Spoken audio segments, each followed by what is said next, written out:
So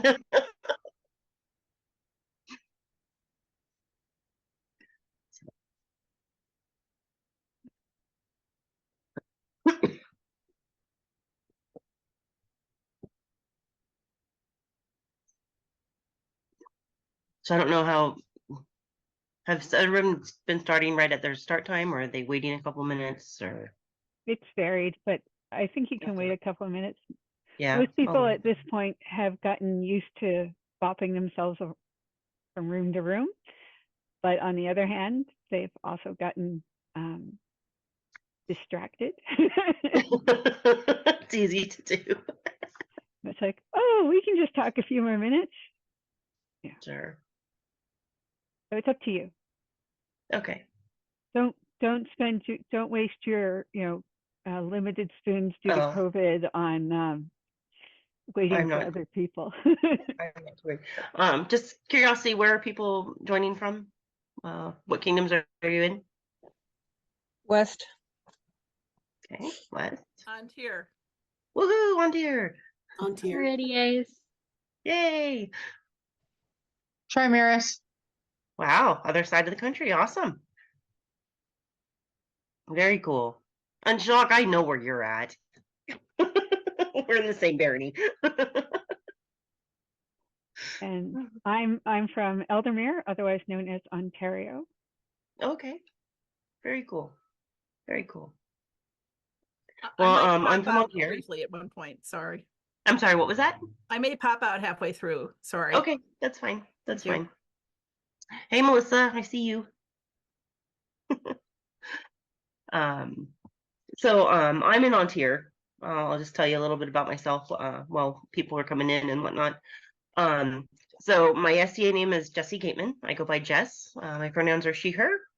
I have been playing in the SCA for 13 years, 13 and a half years now. I've only ever played in Ontier, in the Barony of Dragon's Lair, which is the Kitsap Peninsula of Washington, if you're curious.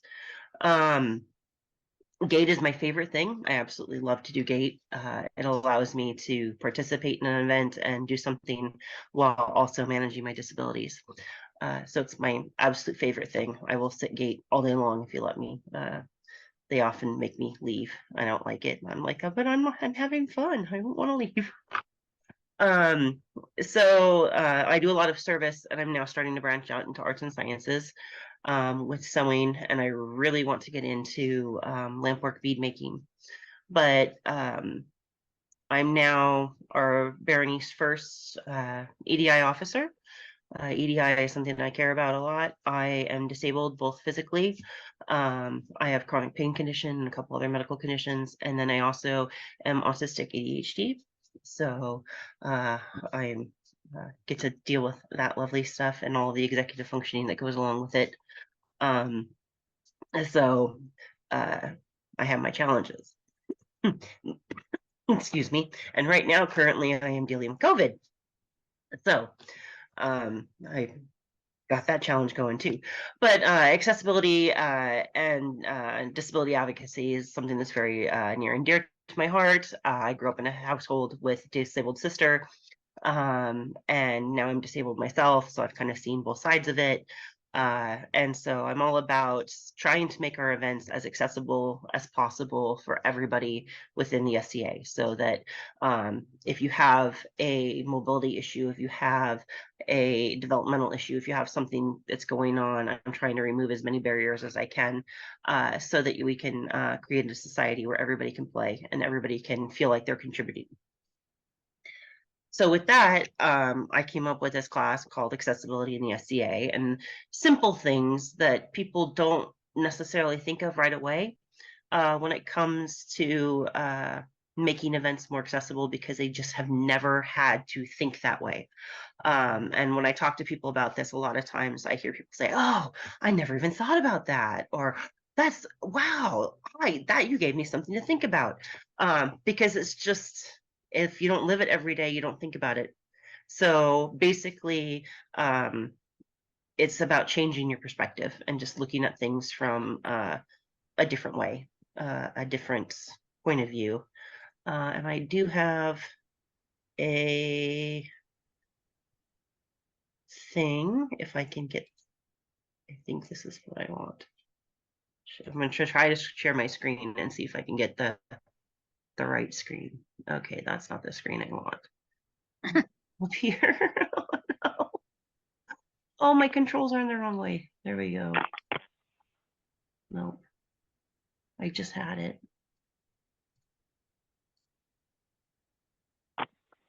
Oh, here we go. Okay. Slideshow. Loading. There we go. Can we see it? Looks great. Okay. So, like I said, accessibility in the SCA. I'm Jessie, or I go by Jess Gateman, and I'm from Barony of Dragon's Lair in Ontario. So what is accessibility? At its simplest, it is the ability to access the world around you. And that's through removing barriers usually. If you think about curb cuts are the number one most common kind of accessibility thing that come to mind, because they're everywhere. You see them all over on the sidewalk. And then while they were originally put in to help those with mobility issues and wheelchairs and with walkers and whatnot get from the curb down to the pavement, they also benefit other people. They benefit parents with strollers. They benefit workers that have a hand truck or a dolly or moving things. They benefit runners. They benefit anybody using any kind of cart, whether it be like a shopping cart or a food cart. So they benefit everybody, even though they weren't necessarily intended for everybody. So a lot of the things I suggest are kind of like that. Is like, oh, well, it benefits this small group, but it also benefits all these other people too as well. And that's part of what I like about accessibility, is when you make it better for one person, you're actually making it better for a larger group of people. So then how do we make our events more accessible to people? One of the easy ways is by asking the populace of our canton, shire, barony, or kingdom, whatever our immediate group is, especially if we have disabled members amongst those, hey, what are your personal barriers? What keeps you from attending these events? And could you help us brainstorm some ways that we could make it easier for you to access these events? That's one of the easiest resources. And the only thing with that is you have to realize that not everybody's comfortable about talking about their disability. I am very open about mine. I'm very, very forward about it. I have no problem telling you about my access issues and what I need for events to be more accessible for myself. I have no problem advocating that. There's other people that prefer to just kind of keep that to themselves. And we need to respect that if we are asking for their input. If they choose not to be part of that conversation, then we need to respect that. But we can ask people, we can include our accessibility in our event planning versus, when we go out to look at sites, potential sites, we can have things in our head, and I'll get into that in just a moment, about what makes an accessible site over a less accessible site. And if we're doing like hotel events, keeping that into mind, okay, how many curbs are there? Okay, we're going to be at this hotel. How many parking spaces are there? Things like that. And then by reaching out to advocacy groups that work with various marginalized populaces for suggestions and barriers that we may be unaware of. For barriers that I might encounter being physically disabled are not necessarily the same kind of barriers that somebody who is vision impaired or is hearing impaired might encounter. So we can reach out to those groups and say, hey, what are ways that we can make our events more friendly for those with visual impairments? What can we do to make it easier for those with hearing impairments? So we can ask other groups for advice. So it doesn't have to be an insular thing. We can actually reach outside of our communities and do that. Okay, am I going too fast? I feel like I'm rushing. No, you're good. Fine. Okay. So what are some ways of improving accessibility for our events, and how much is it going to cost? Because I realize, we're all working within budgets within our baronies, within our local groups. I use barony because that's what I belong to. Obviously, you might not be in a barony, you might be in a shire or a canton, something else. But I realize that cost is a thing. So I've got some things that are varying costs from no cost to high cost of ways that we can make things more accessible. So one of the biggest things is to include accessibility information in your event advertising. That to me helps me determine whether or not I can go to the event in the first place. And sadly, a lot of events don't cover that. I know on the On-Tier Kingdom calendar, when we advertise for our events on the Kingdom webpage, there's actually a spot for accessibility information. And I've done write-ups several times for several of my baronies events, and I believe last year for a Kingdom event that we hosted about the site, so that way their people could be informed. So things to include are going to be like wheelchair accessibility, the terrain, restrooms, stairs, is there potable water, is there trash, on-site power, food, site hazards. So these are things that people don't always think about, but like what type of the terrain is, is the pathways, are they paved, is it gravel, is it grass, are there large potholes, or more mole/gopher holes. If you've been to On-Tier West War, you know exactly what the terrain is like there. It is inaccessible. I can no longer do On-Tier West War because of the way that the terrain currently is. What type of restroom facilities are they accessible? How far are the accessible restrooms from the main event site? Are there showers available? Are the showers accessible? Are there stairs? Is there a quiet space available? How many trash cans are around the site? Do I have to trash my pack out? Is there portable water? Is there power available to charge medical devices? Is there food for purchase? Is there ice available for purchase? Are there hazards around the site? We use a site here in On-Tier that is notorious for ground wasps. So are there ground wasps? Are there bees? Are there areas of the site that should be avoided? A lot of this stuff tends to, my focus tends to be more on like camping events. Obviously with a hotel event, these questions would be different. But like I actually wrote up a little thing because I had originally intended to teach this at Great Western War. So this is a little write-up if you've been to Great Western War. I did a little write-up of what I would put if I was advertising for the event. So it would read, the Great Western War is held at the Buena Vista Recreational Park. There are paved roads throughout the site, mostly used by vehicles. The event ground is grass that is primarily flat with some gentle rises and dips. Transition from paved roads to grass have a curb, and there are small ramps to assist vehicles over the curb. There may be curb cuts in place, however, I do not know the location of them at this time. The pathways are grass or dirt and can be navigated via foot or power chair/mobility scooter. Manual wheelchairs may find the terrain difficult to maneuver. The site has an issue with ground burrowing animals. The worst places are usually near the base of olive trees. Event staff tries to fill the holes with dirt when possible. There are accessible biffies throughout the site.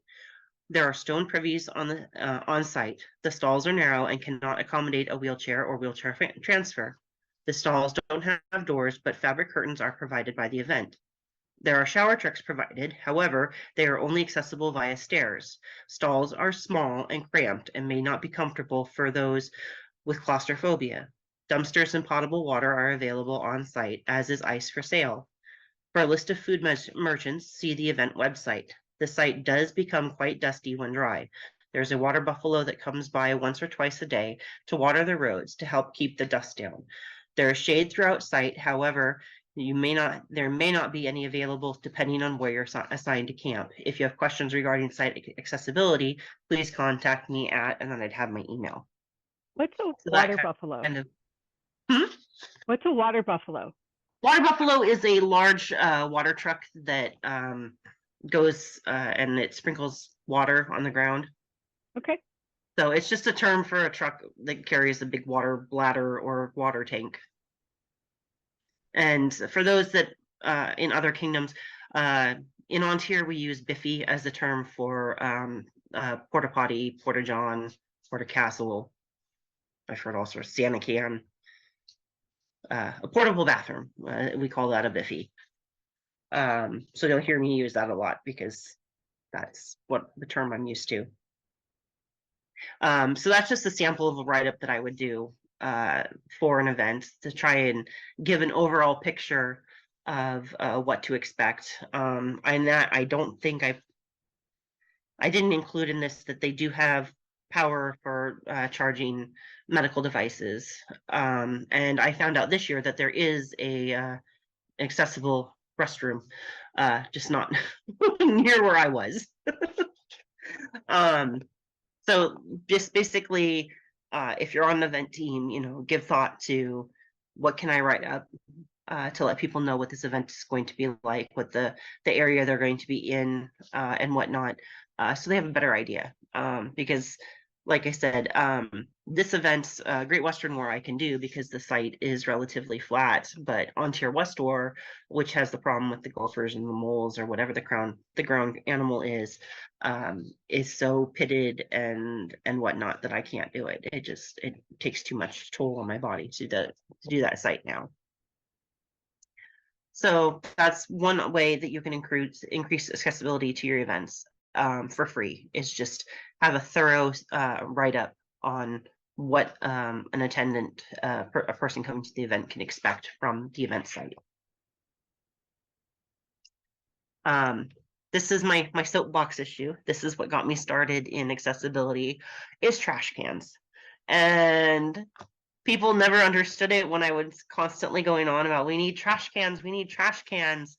But now that I've done it enough, people are starting to catch on. So my thing with trash cans is they are a low-cost solution, but we have an aging population, and with that often comes things that come with aging, like urinary incontinence issues, and things like that. And so my thing is, like, nobody wants to carry personal hygiene supplies around with them all day, especially if they're used. And as a person who menstruates, I didn't want to have to carry around my used supplies all day until I could get back to camp. And so I'm like, we need to have trash cans at all of the biffy stations, because we need a place where people can throw these things away, because they're not supposed to go in the biffy. That breaks biffy machines, biffy trucks. So we're not supposed to be putting them into the biffy. And so that was my big thing. And thankfully my Barony listened, and we've implemented it. But it's kind of like curb cuts. Trash cans are one of those things that they are great for the people that need them, but they're also great for everybody else, because now that parent that has a child in diapers doesn't have to carry a dirty diaper around with them all day. They can just go to a trash can and throw it away. That parent of a potty training child can throw the pull-up away.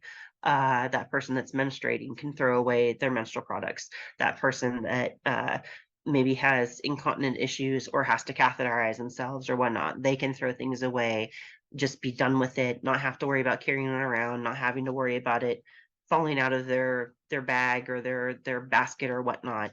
It just gives people more dignity. It keeps things cleaner because now they're not carrying around this used personal item. And it also helps people with pets, because now they don't have to carry around their dog poop. They're more likely to pick up after their pet and dispose of it properly because, oh, look, there's a trash can right there. So we really saw a huge improvement in our events, because now people can find trash cans everywhere. So people that have a snack and need to throw away their trash have a place to throw it. And so we've actually now have much cleaner events because we increased the number of trash cans, all so that people would not have to carry their personal hygiene products with them. So it's a low cost thing, because you don't have to have an actual trash can. You can use a moving box with a black trash bag put over it, or you can even just tape the side of a trash bag, tape it so it's open to the side of a biffy, And that even works, just somewhere so that people can throw their trash. And you'll find that you have much cleaner events, and people disposing of things properly rather than where they shouldn't. Okay. So then kind of going along with the whole thing with using the restroom, having hand sanitizer or hand washing stations. Hand sanitizer is the low cost option. Hand wash stations are a medium cost. They do tend to cost a little bit more. But the hand sanitizer can just simply be duct taped to the side of the biffy, or I've seen people hang it from a string from the biffy. Can I make a But suggestion about the hand wash station? what was that? Could I make a suggestion about the hand wash stations? Mhm. Something that one of the groups does here, which is amazing, is they collect people's laundry soap containers, like the big ones, Okay. and fill those with water and Mhm. use those for hand wash, which is quite inexpensive. Somebody has to fill them up over the course of a day, but you Mhm. don't need those manual, you don't need those stands that actually can be quite expensive. Yeah. So that's always an option. Yeah. I've seen people, all sorts of really cool rigs, especially at Penzic this year. It was quite interesting. I saw people with like full pump sinks and all sorts of really cool ways of doing it. It's just this. I'm just trying to include just, excuse me, at least hand sanitizer, because whoa, I have COVID. So to try and help cut down on the spread of germs, and whatnot, because that's nobody wants to come home from 12th night with COVID like I did. But yes, there I've seen all sorts of solutions, such as using the laundry bottles, and then because they have the little spigot on it, and I've seen other things. So there's a lot of solutions that you can do when it comes to coming up with your own little system. And then one more note on Biffies, because I have a lot of notes on Biffies. These come at a high cost. It's not always possible, but if your group can afford it, get an extra accessible Biffy or two. Biffy's make or break an event. I've been to Biffy's. I've been to events where the Biffy was only serviced once a day, and by evening court, it was disgusting and practically unusable, and that was the only one near the Erics. So always, if you can, if your group can afford it, always have a little bit extra when it comes to Biffys, and get accessible Biffys when you can, because they're not just used by people with mobility issues. They're also used with the mom that has young kids that doesn't feel comfortable leaving them outside the restroom while they use the restroom, or it's just easier to take them, two of them, three of them in at the time, and just have them go one right after the other. It's great for people with their pets. A lot of pets get weirded out when their owner is in the Biffy and they're attached to a leash and they're outside the door and they can't really move. And really, we're supposed to watch our pets at all times at events. So really, we should be taking them into the bathroom with us.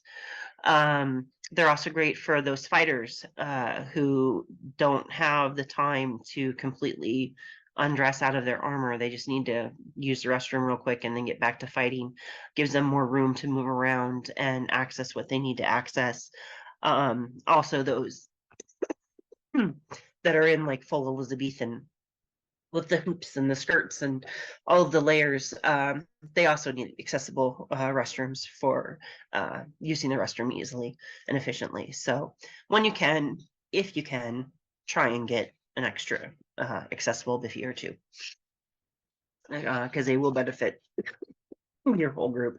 Plus, it really sucks when there's only a limited number of them and you have to wait, and you have IBS and you have to wait. I know how that is. It's not pleasant.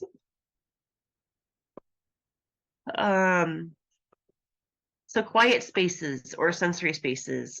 This is another no to low cost accommodation that we can make, especially because a lot of us are trying to make our public demos more inviting for the public, and having the public come in. My barony holds the largest public demo in the SCA. We attract 2,500 to 4,000 modern visitors between the hours of 10 a.m. and 5 p.m. on the second Saturday in June. This is a large, loud event that many need a place to go to self-regulate for a bit. So we have a quiet tent, or a chavilion, as I like to call it. And it's just a tent set off in the shade, away from kind of the hustle and bustle of everything, while still being centrally located. And it's just a quiet space for those who are neurodivergent, who might be autistic or ADHD, or just anybody needing a quiet space to go sit for a few minutes. If you know you're having a blood sugar issue, and you just need to sit down and relax for a few minutes, have a bottle of water, have a snack, that's the place that you can go to. We use it for breastfeeding moms if they just need a quiet place to go and feed their baby, or try to get their babies to sleep. And it's just its own little tent set off to the side. I keep it stocked with a cooler with water bottles so that they can have some water. And then we had a very kind gentle in our barony who 3D printed a bunch of fidget toys. So we have some quiet fidgets in there for people to use while they're in there. And then I bring a couple rugs so people can lay on the ground if they want on the rugs. Or we have some chairs set up in there. And it's just a nice quiet spot where people can go kind of take a breather for 20, 30 minutes, whatever. It's not meant for people to camp out in all day long. It's not that kind of space, but it's a nice space to have for just a breather, a quiet spot.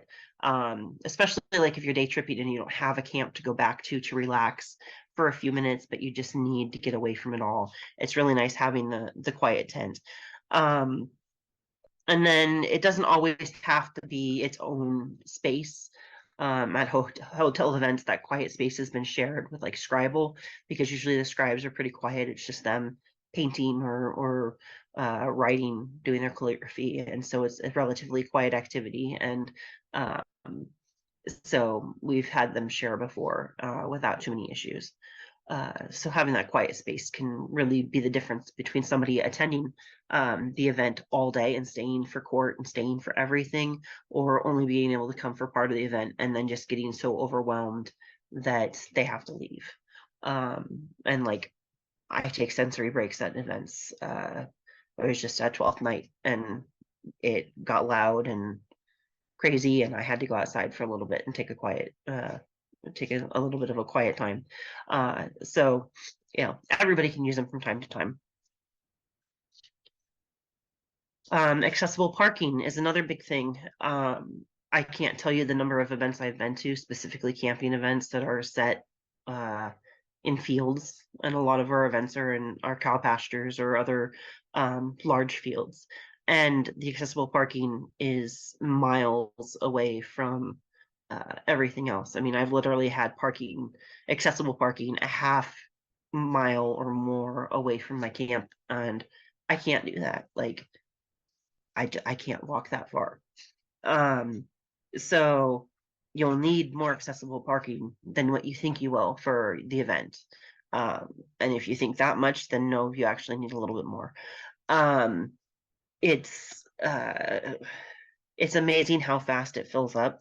And the great thing is like you can reserve a lot, and then if you don't need as much, then you can open it up to general parking. But it's always best to have more accessible parking than what you think you're going to need, because you are going to need it.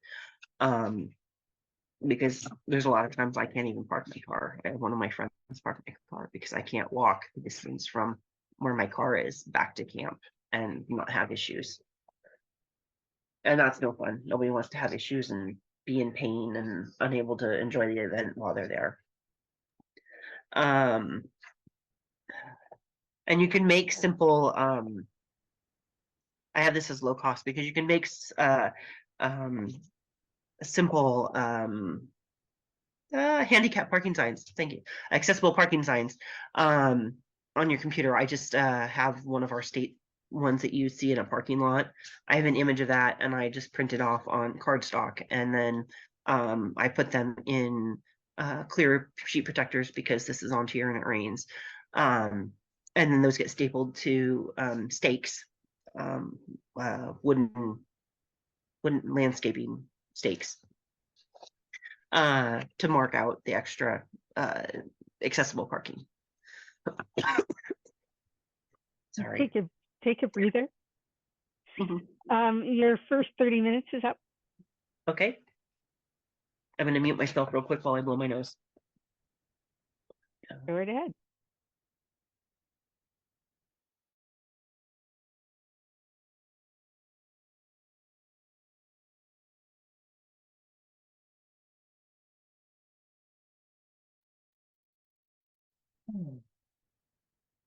Okay. Let's see. There we go. Accessible camping. So again, low to no cost for accessible camping. And ideally, we want this to be as close to the main activities and parking as possible. And ideally, it would be in a flat shaded area with accessible biffies nearby in a perfect world, if that's possible. Oftentimes it's not, but trying to put it on a flat area near the main event stuff is probably the most important part.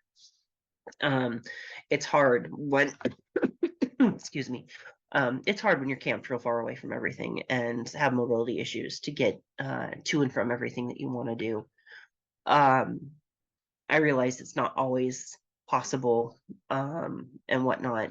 And even when you're camped in a good spot, sometimes it's still not possible to navigate the event as much as you want. I went to Penzic for the first time this past summer, and yeah, I was camped kind of a block or so away from Penzic U. And good thing I was that close, because that's the only place I made it to for most of the event, was back and forth to Penzic U. And then I did Merchants one time, but I wasn't able to go much further than that. It's just my body was not cooperating. So having camping that is accessible nearby stuff is really, really helpful when it can be done. And it doesn't have to be for an entire encampment. It doesn't have to be for entire households. Like, I'm part of a household, and we usually have 6 to 8 tents among us. For accessible camping, it would just be me. The rest of my household would have to camp in another area. And so you can definitely set up your events that way, where you can have the accessible camping and it's just for those who need it.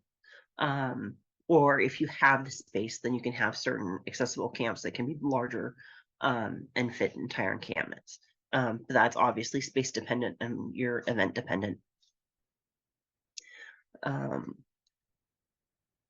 So straw bales, these are, I put this as kind of like a medium cost. These are really nice to use as places to sit around your event. I know a lot of time we rent them for doing armored combat for bridge battles and whatnot. But if you can splurge on getting some extras to put around your site as places for people to sit, I know they're greatly appreciated. Some places that you might want to put them would be along routes like to and from camping, to the main event space, around the main event space.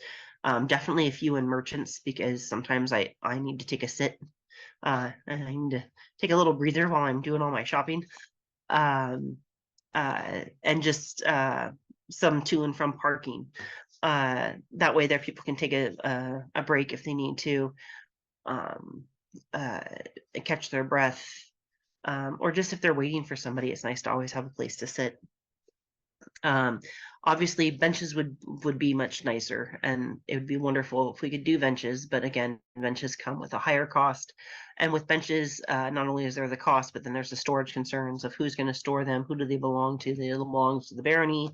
Do they belong to somebody who purchased it or who sponsored it or whatnot? The straw bales seem to be a decent compromise for places to sit.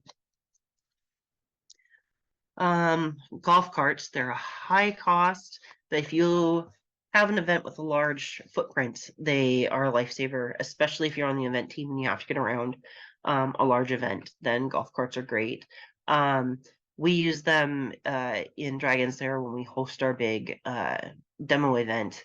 We actually have routes for golf carts and we have stops to help people with mobility issues. So that way they can be picked up at one spot in a golf cart and then taken to another spot on site.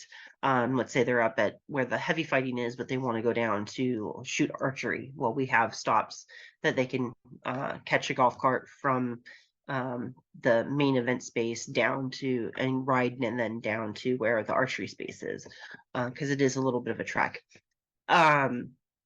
And so we offer this, and we always have great feedback from those people that use it, use our golf carts and get a ride.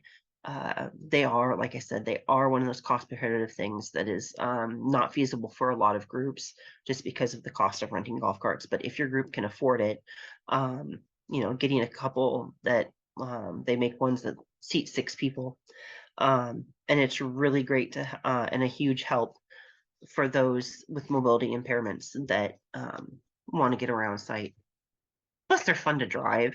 And then if you're driving one, you get to drive like royalty and stuff. And that's pretty cool because then you get one-on-one FaceTime with royalty. Anyway, just selling golf carts here. Signage. Signage is another thing that can really help with accessibility. It can be low cost. It can cost a lot depending on how fancy your signs get. They are really great for helping people find where they need to go. And a lot of people with anxiety, like myself, get embarrassed and aren't always the greatest about wanting to ask people, especially if you're new. If you're new, you're already so overwhelmed with everything in the SCA and trying to find your way around. Signage can really help. I know just this past weekend at on Tier's 12th night, people were asking, where's this room and where's that room, and nobody knew. There were no signs to tell us where to go. So having good signage is really important to help people find their ways around. The signs can be really low tech, handwritten on cardstock, and then taped up where they need to be, or put on a stake, stapled to a stake. They can be really fancy. Our group this year got really fancy with our sandwich boards. We have all of these little tiles of places, things that say like arts and sciences and archery and equestrian, and then we have little squares with arrows, and they're Velcro, so you can Velcro on the destination, and then you can Velcro on an arrow with the arrow pointing which direction you need to go. I think our webmaster came up with the plan, but they're amazing. Of course, they cost more because we had all these names printed and all these arrows printed, and then we had to put Velcro dots, I think is what they went with. But they're pretty cool signs. I wish I would have taken a picture and had a picture to show you.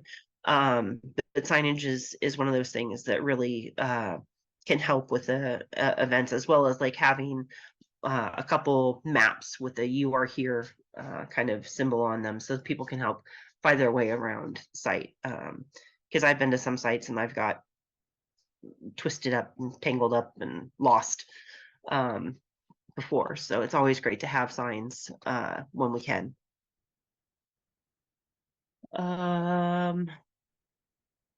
Let's see. Roving court. Roving court is a great one. It doesn't cost anything. In my barony, and I think at the kingdom level, we actually have an option to click when we submit an award recommendation of whether we think this person would like the award in main court or in a roving court. Because we have a lot of people within my barony that have social anxiety and don't necessarily want to have that level of attention on them of receiving the award in evening court. So we have roving courts to give out awards for those that would be more comfortable in a smaller setting with just their friends around. So it's great for those people. It's great if you have a lot of awards to give out that are more personal, like Baron or Baroness favors, King and Queen favors, things like that. That might take up a lot of time during a regular court. If you're trying to make your court a little bit shorter, you can give those out during a roving court. The only drawback to roving court is sometimes you might need to have somebody that's like a runner that, you know, can tell you, okay, this person is at this place right now. We can go give this to them. That sometimes is a little bit of a challenge.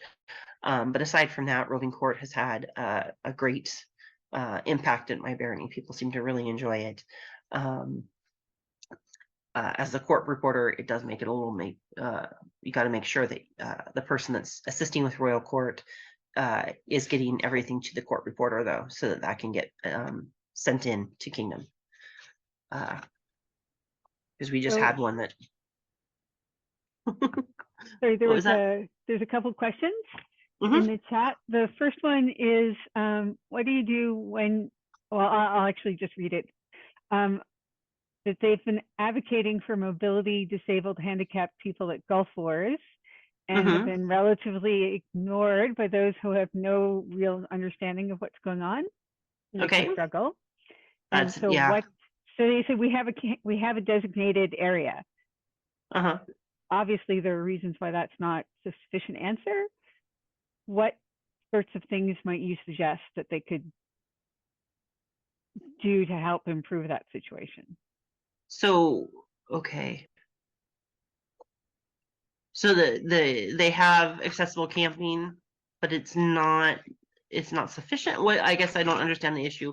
What's the problem with the accessible camping or is there none?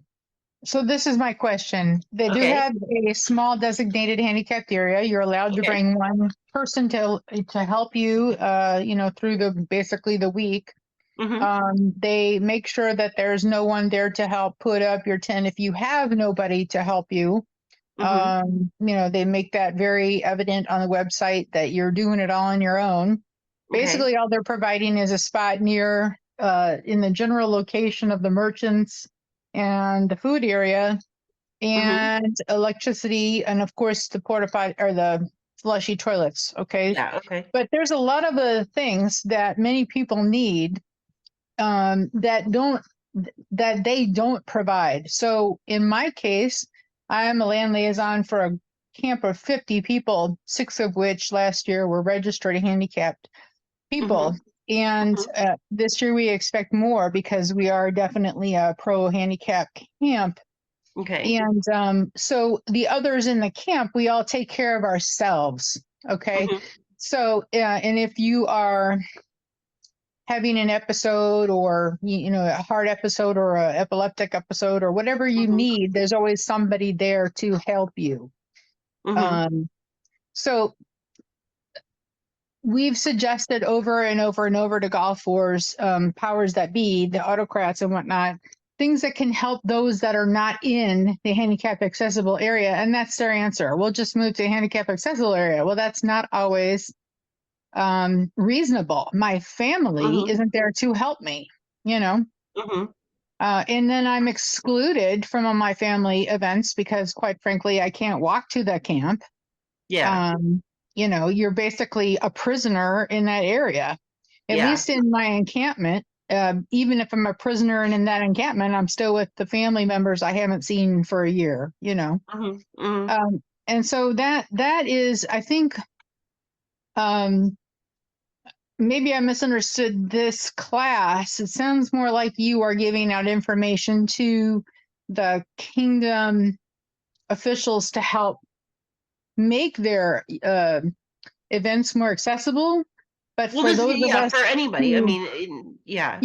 for those of us who need more accessible help with our kingdoms, who are basically ignoring it, that's where the problem comes in. How do we Yeah. advocate? Yeah.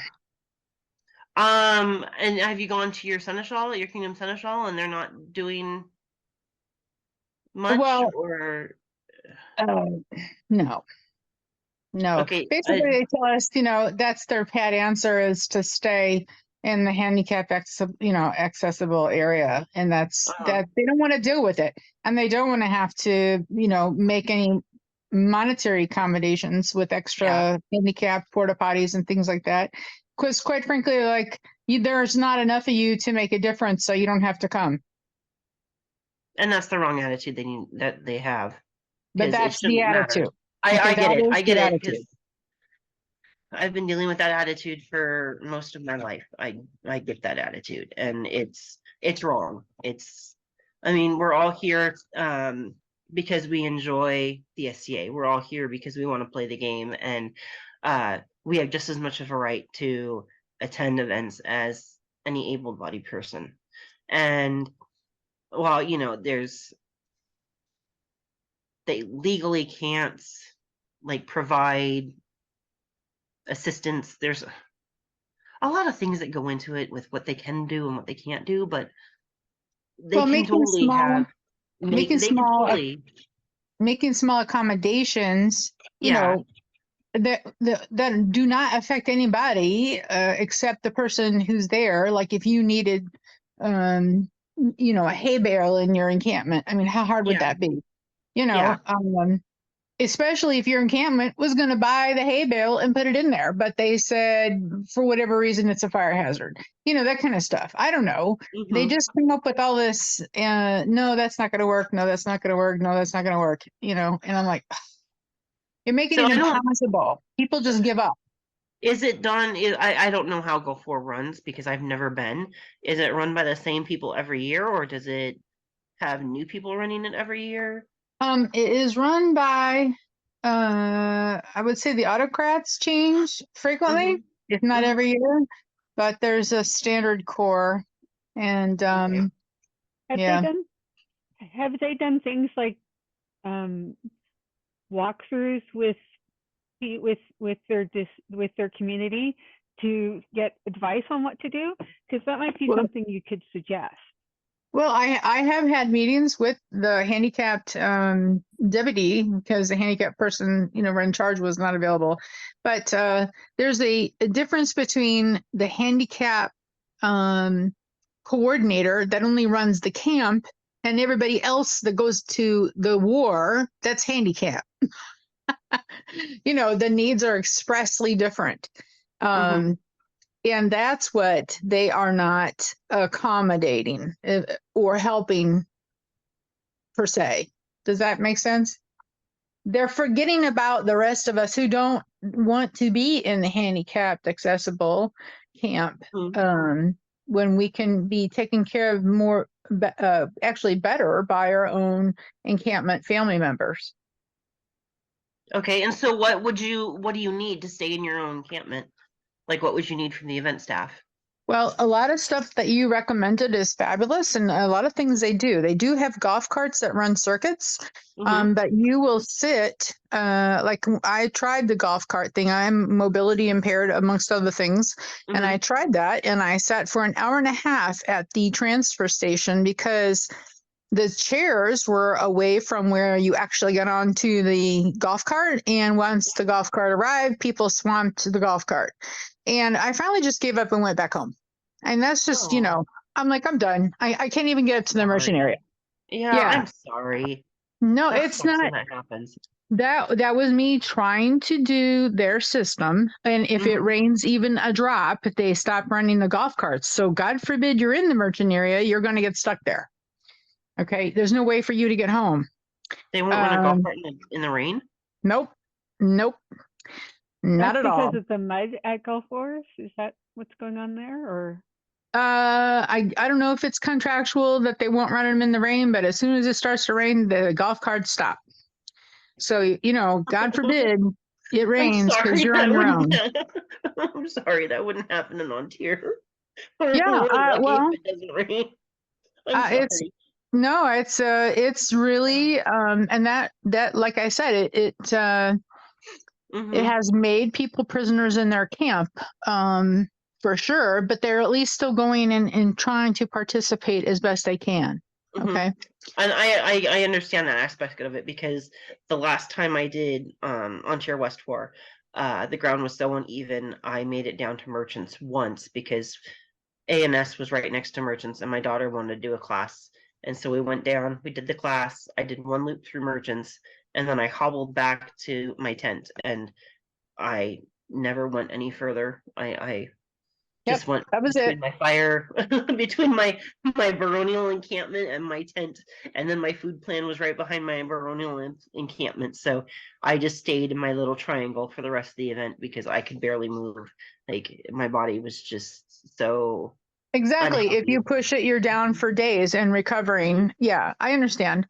And that's what we, if people are handicapped and they're coming to these bigger events, or, where you don't have the little concrete paths and whatnot, the bigger events, in my opinion, are definitely being more ignored. Even Penzic, you said you went to Penzic and you basically just got to the UP, and yeah, did you ever get to the Merchant area? Because that's a football and a half field to walk.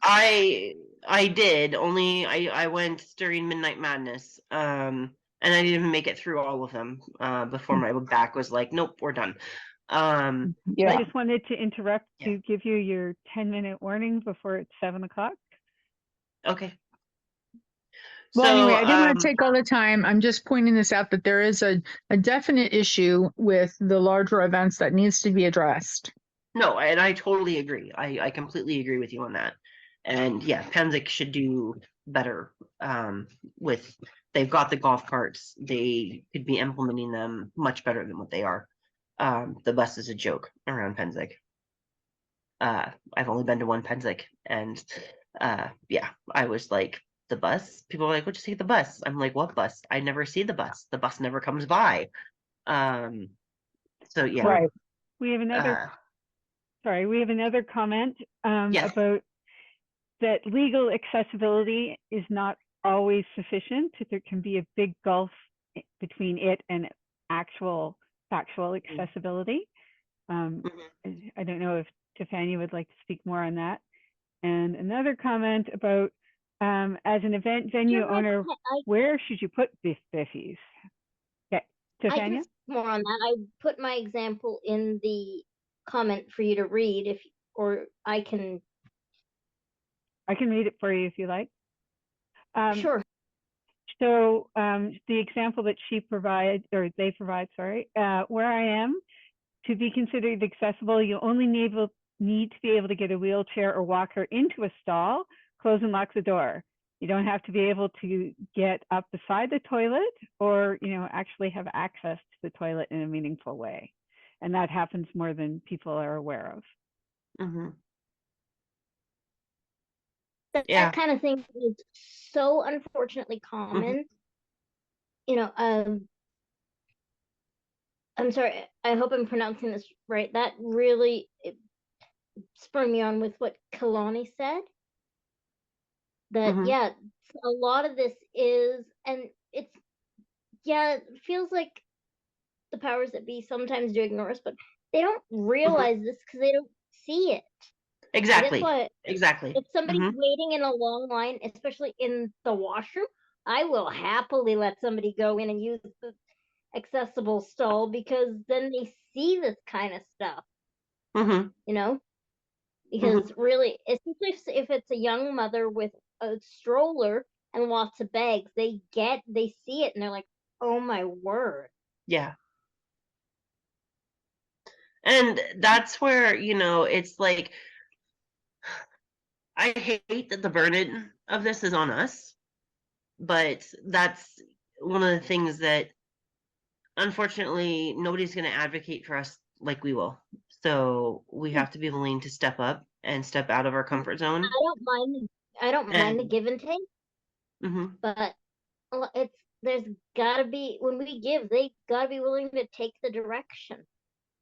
And that's, I completely agree. And hopefully it's something, Charles DeBourbon, who is the new EDIB society officer, he's on the bod. He is disabled, and he's really trying to make changes. And I know him personally, and I'm not real close with him, but I do know him. And I know that he's trying to make changes, positive changes. So my best advice is, if you have the ability, if you have the spoons, if you have the bravery to start, step to advocate, then do it, because that's like, I didn't get here overnight. I mean, this isn't what I came into the SCA to do. It just happened to be like, no, this is something I'm passionate about. And so it's just kind of, over the course of the years, has naturally turned into, okay, I'm all about like advocating, like, what can we do? And unfortunately, able-bodied people are never going to see through the lens of disability unless we force them to. And even then, they're still not going to get it, because they don't live it every day. And it's different when you live it every day. And I don't use a wheelchair now, but I sometimes use them on vacation and whatnot. And like, the difference that even I, as an ambulatory person, noticed when I use a wheelchair, and the difference that being in that position changes my focus, changes my lens. It's like, they don't get it, and they're not going to get it. So the best that we can do is advocate for ourselves and try to get them to listen and try and show them.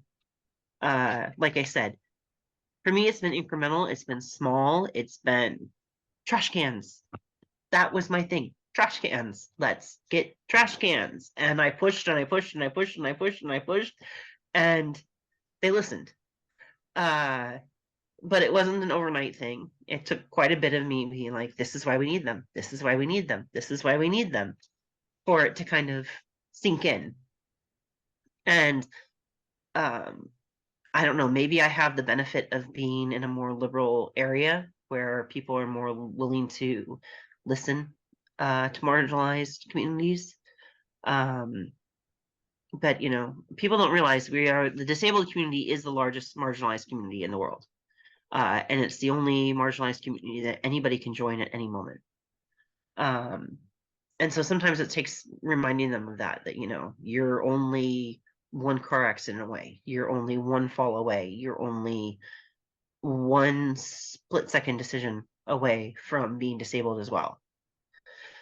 And, we also have to realize too that we're working with a lot of people with TBIs and a lot of people that are neurodivergent, and trying to change systems takes a long time.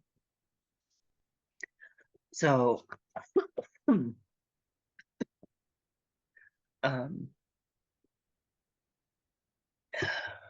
I want to say, don't give up. Keep at it. You're fighting the good fight. But maybe some letters to the Seneschal, or the EDI officer, if your kingdom has one, for Gulf Wars, for other events where you're having problems. And try writing them letters. Try reaching out, and getting more support. And like I said, you can reach out to Charles de Bourbon, and see what assistance he can offer.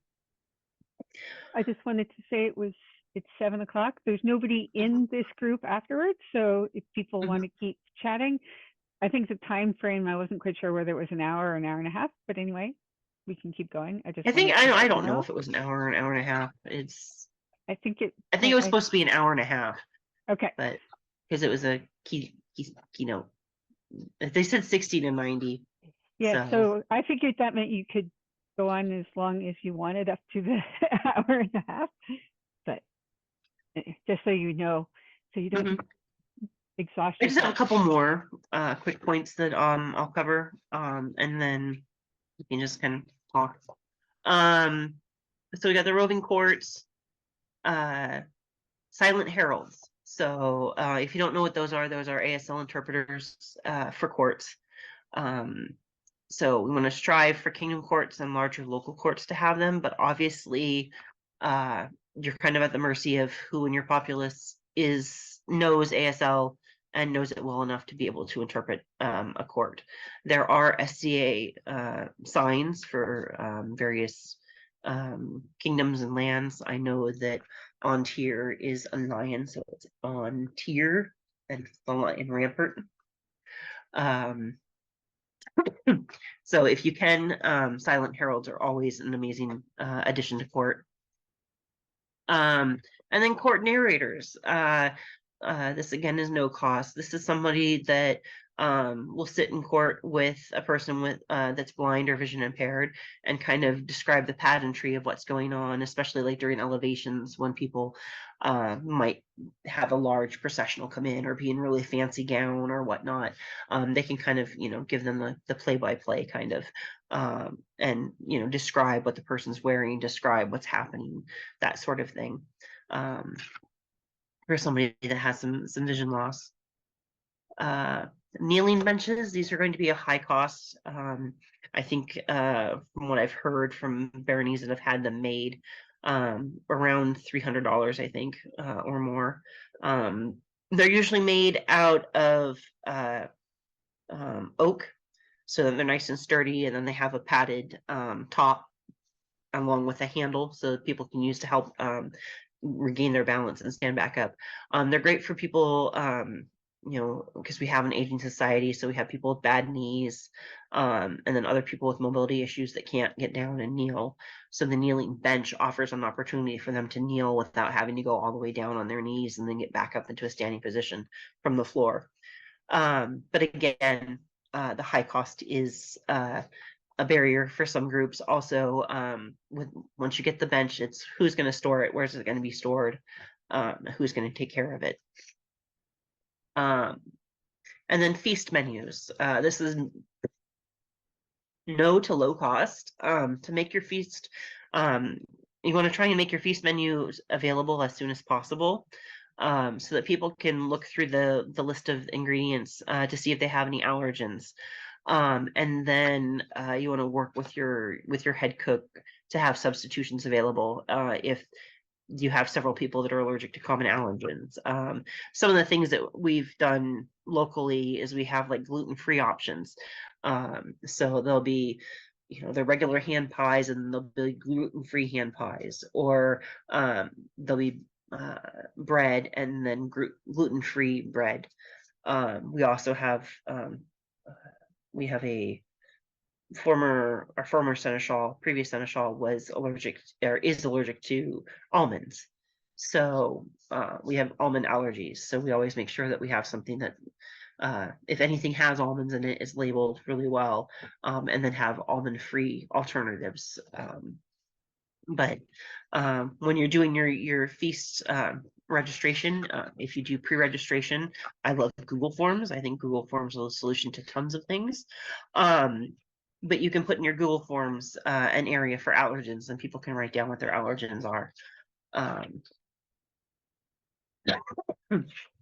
So feast menus are a great way to help people feel more included by having their allergies and dietary restrictions met when possible. It's not always possible to meet every dietary restriction or allergy. So that's most of what I have. So I do have all of this written out as a just kind of like a document that I can I don't know how to share stuff in Google, but if you email me, I can get it to you. Let me go back up and see if I didn't put it up there. Maybe it's at the end. There we go. Okay, so if you would like this like written out in a handout, feel free to email me and I can get that to you. So this is jessie.gateman@gmail.com is my email address.